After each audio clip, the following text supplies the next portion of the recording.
Hello there, I'm D-Dust and welcome back. Tonight I will be reading 4 short stories to send you all off to sleep.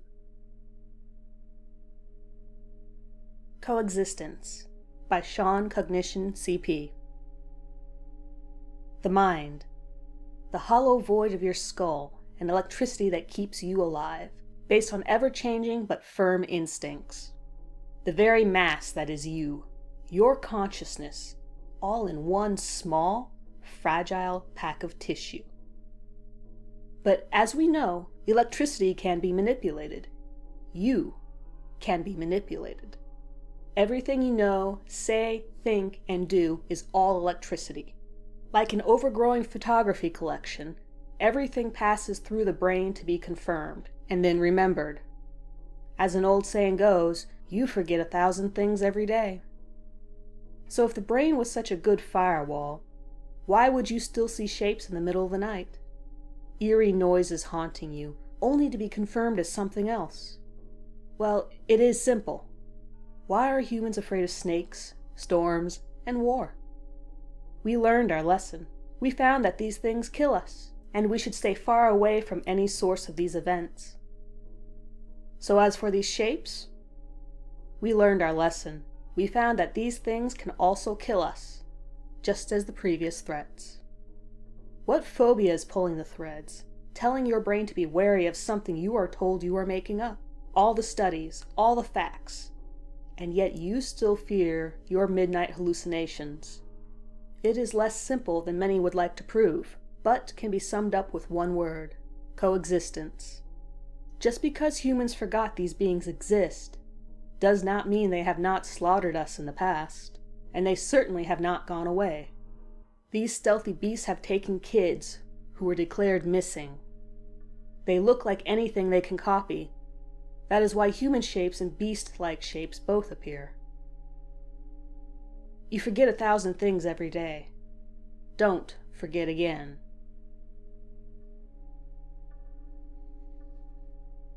Our Baby Boy by Zarathustra 86. I held the little guy in my arms, only 3 weeks old and sound asleep. My husband got the camera ready. Both of us were filled with excitement because we had a very special surprise for our little baby. He was so precious to us, and without a doubt, a blessing in our lives. "I'm almost ready," Tom told me, smiling as he made his last adjustment before he began filming us. "Too bad your parents couldn't be here. I know they want to see the newest member of the family really bad." "It's okay," I said. "I'm sure they'll see this video after we upload it." "Okay, I'm filming.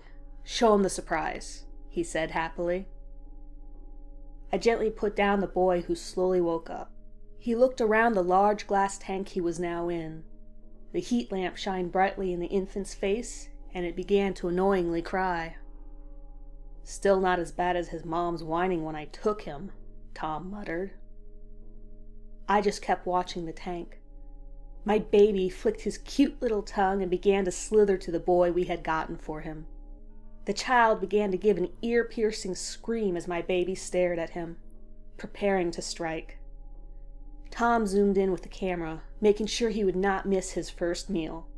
The infant kept screaming as my baby's adorable head began to move around, looking for a good part to bite into. In a blink of an eye, my baby's coils began to wrap around the infant as me and Tom lovingly cheered him on.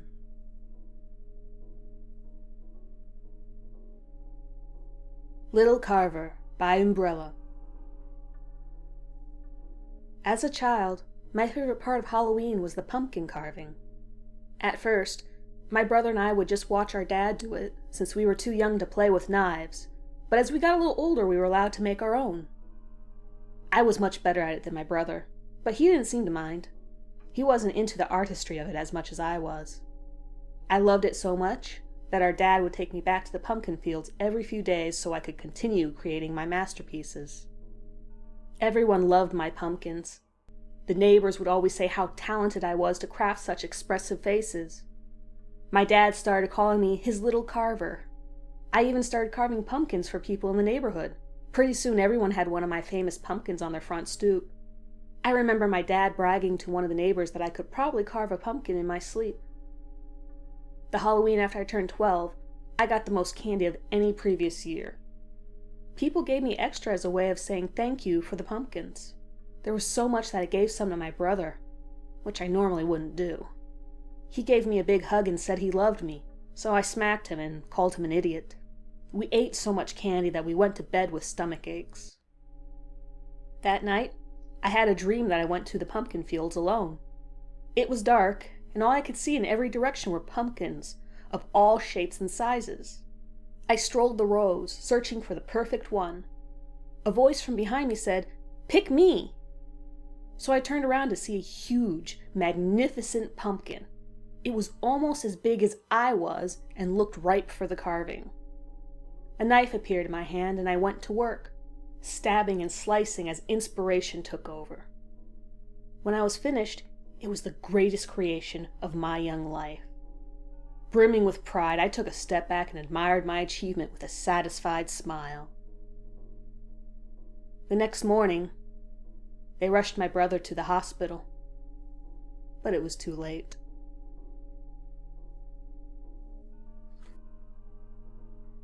The Truth of Fear by Sean Cognition CP. Did you ever hear something shift in the middle of the night and stayed still out of fear, not wanting to be killed? Of course you have. But maybe everything is not as it seems. You are saddened with your life, depressed at what has happened, but yet you fear the things that go bump in the night.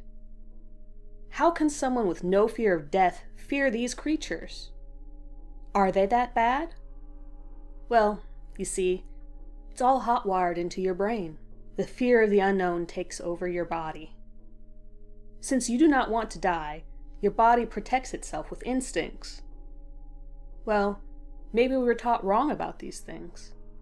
Have you ever seen one of these creatures kill someone? But I have heard plenty of stories, you say. But in those stories, you never hear what happens to the character after his disappearance, do you? Ask yourself now, what do you think happens to them after they disappear? Do they die? Or maybe they are taken somewhere else? Now ask yourself, how can these creatures make your life better if you keep hiding from them? Thank you for tuning in. If you liked any of these stories, leave a like and check out the author links below. Consider sharing and subscribing to the channel to be alerted to new uploads. If you'd like to see something specific on my channel, leave a comment below and I will look into it. Good night, everyone.